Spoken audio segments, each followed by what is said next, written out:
Hi, hello from New York, Long Island, New York, and welcome to another edition of the Alan Rosenberg Show. Now, today I'm going to be doing a new album review.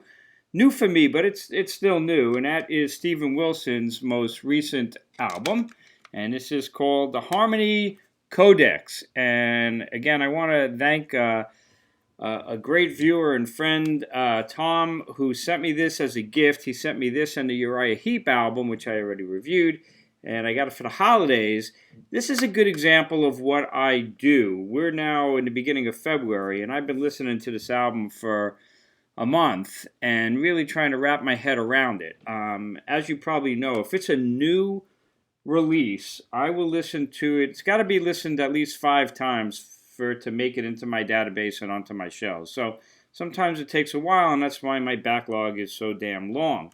But it depends on your mood. I could listen to an album and just not be into it, and it may not be because of the quality of the album, just might be, my kind of mood.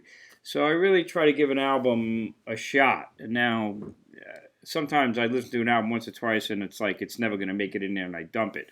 But if it's an artist that I like Steven Wilson, and you can see he has Blackfield and Porcupine Tree and solo stuff, yeah, I'm going to really put an effort into this. So this is his newest release, the Harmony Codex, and I had trouble with this one. And so let's go through it. This is the CD, the artwork, nice booklet in here, and I'll take that out for you if I can. There's the booklet, and it's got a slew of musicians. This thing is loaded with people, so when I looked at that, I was kind of like, well, this is probably going to be more my cup of tea. I like a organic band's kind of a sound.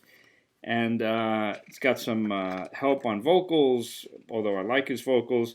I'm like, yeah, this is probably going to be my cup of tea. And I was kind of surprised with the sound based on all the lists of musicians.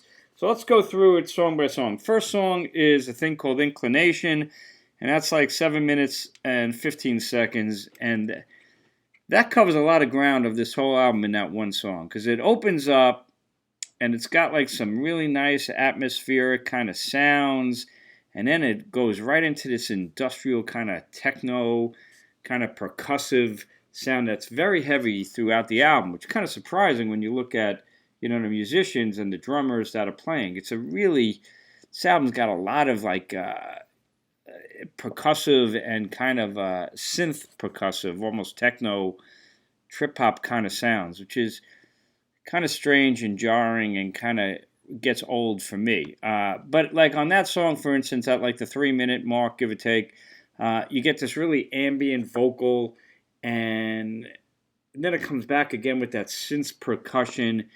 It sounds great. I got a big stereo with 5.1 sound, and it sounds great. The production is really good. But when you're talking 7 minutes and 15 seconds, there's no hooks. There's nothing that's really grabbing me. It's just like this long kind of trip hop thing that I was glad it was over when it was over at the end of the day. It goes into what life brings, which is there's your 3 minute, 40-second song, and there's my kind of a sound. It's more organic. It sounds like a band. It's got some nice piano touches, a really good guitar solo, but it's still got this ambient sound. But that one's kind of nice. It kind of works. It's a short, tighter song. Again, no great hooks. It's not like it's hooking me. And Steven Wilson could do that. Think of like a song like She Moved On or something like that. Almost like a pop hit, or it could have been a pop hit. This one doesn't have like that melodic hook, but it's certainly an improvement over the first song. Economies of Scale comes next. Relatively short for him. What is that, like over 4 minutes long? Again, you're back to the synths and those techno beats. And, again, I look at like all these musicians on there, but the techno synth sound is overwhelming to me on this album. Now, it's got nice background vocals. It's relatively short, but again, it just kind of doesn't grab me. It doesn't go anywhere. So that's Economies of Scales. Impossible Tightrope. Now you get into like more of an epic. There's 11 minutes. And again, you got this ambient opener. Okay, I can dig that full, nice ambient sound. And then what kicks back in? There's your synth kick drum. And this one is very progressive. There's a lot of like movement going on. Almost becomes jazz fusiony at certain points. It's got a really cool background, like a chorus kind of vocal, almost like a big chorus. It's got some guitar. Again, really good production. I can appreciate it, but at the end of the day, it's not grabbing me. It's not something that I'm looking forward to listening to. So there's an impossible tightrope. Then we got a song number 5, which I think called Rock Bottom, and there's like a traditional song. That's like 4.5 minutes. Again, more my cup of tea. Now, this is interesting. The lead vocal is a female singer named Nanette Tayeb. She has an interesting vocal style. I like it. It's not like this pop that you're used to. It's almost like a gruff kind of, it's an interesting texture on her voice. It's her natural voice, and I like it, and it goes really well with the atmospheric music. It's a ballad, but it's not a commercial hit kind of a ballad. There's some really good vocal weaving between her and Steven Wilson that works really good. Again, it's not catchy. There's not a big hook. It's not something that is grabbing me that, I got to hear that again. But it's good. The ending of that, Rock Bottom, it reminded me almost Pink Floyd. There's a really good guitar work at the end with that atmospheric sound. I was like, wow, that's kind of Floydian-like. So that was cool. Beautiful Scarecrow is next. It's another 5-minute plus song. Repeating myself, but it is. It's atmospheric. It's ambient and synth programmed.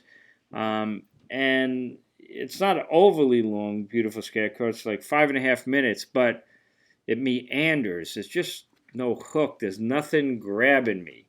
And it builds up a nice groove. At the end of the song, it kind of has this groove that sort of grabs me, but really not really. Next, you get the title track, Harmony Codex. There's another epic of 10 minutes. And maybe it kind of reminds me of that really early Porcupine Trees. It's not overly song structured. It's just like this ambient soundscape. It's kind of depressive. It's kind of haunting. It almost could be like a movie soundtrack. At some points, there's like these words that get recited over it. To a certain extent, it works, but over 10 minutes almost, it's kind of a long. Then you get Time Is Running Out. There's a 3-minute 57 song. I'm like, all right, there could be like your pop track. Steve Wilson plays a really nice acoustic. Nice piano. It's like these tinkling kind of piano. And then all of a sudden it goes back into the synths and the percussion and the percussive synth backbeat. Where's the organic sound of a band? He's got a lot of musicians, but it doesn't sound organic. It just must have been a million overdubs, I'm assuming. And you kind of feel it. There's no hook. There's no organicness. It does have a killer electric guitar solo at the end, but it's just too little, too late, and just at the end of the day, it's not that much. Actual Brutal Facts, 5-something minutes long, and this has got like this industrial dance beat. It is interesting. It's got this interesting music. It's got these dark, whispered type vocals by Wilson. I guess it's Steven Wilson over this industrial kind of beat. It kind of reminded me of like it could have been like a Leonard Cohen thing to a certain extent, like that growly, whispered vocal over some interesting musical, but Leonard Cohen's not so industrial techno usually. It ends with a ripping guitar solo, which is really, really cool. So overall, the actual Brutal Facts, song number 9, actually kind of works for me. I was like, well, that's kind of interesting. Is it the kind of thing that I want to play all the time? No, but on this album, it's better. It ends with another 10-minute track called Staircase.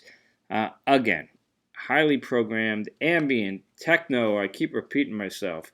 There is an interesting acoustic kind of drum sound finally that mixes in with all of this percussion. There's a really cool guitar solo on Staircase. The vocal phrasing is really effective. There's something about I kind of like the vocal phrasing with this mixture of ambient techno kind of sound. It works good. There's like some good harmony vocals, and you get this kind of musical groove that at the end of the day it did kind of grab me. 10 minutes is a bit long, but I kind of just felt myself going with it. There's a really cool bass guitar solo at the end of that as well, which is neat. But then the song cuts out and there's like 3 minutes left of the song and the disc, and you get this 3 minutes of piano and ambient sounds and spoken word at the end. So it kind of ends the album in an interesting way. So the last two songs kind of worked for me in the overall groove and ambient kind of textures of this album. But overall, you could sense it's a bit of a disappointment for me. When I think of... The funny thing is Steven Wilson's solo is probably my least favorite of his musical, universe. For whatever reason. Porcupine Tree also is a mixed bag for me. There's Porcupine Tree stuff that I love. In Absentia and Lightbulb Sun and Stupid Dream. And I love some of the live ones, like Wasawa I mentioned in a video recently, and that one. Anesthetize is okay, because that's a lot of, I think, Fear of a Blank Planet, I think. My favorite Steven Wilson by far, is the first two Blackfield albums. I don't know if you could see them. Those are amazing. Then the latter day Blackfield, not as much. But those first two Blackfield albums that he did with, I think, Viv Geffen, the Israeli, are amazing. That's a perfect mixture of progressive but really melodic, catchy songs with hooks. And to me, this desperately needed that. So that's my review of the Harmony Codex from Steven Wilson. It goes into the catalog. Man, I gave this a month's worth of listening, guys. But overall, yeah. So I hope you enjoyed that video. The way I always review, if I was going to do stars, 5 stars would be a classic album, like, perfect classic album. 4 stars is excellent.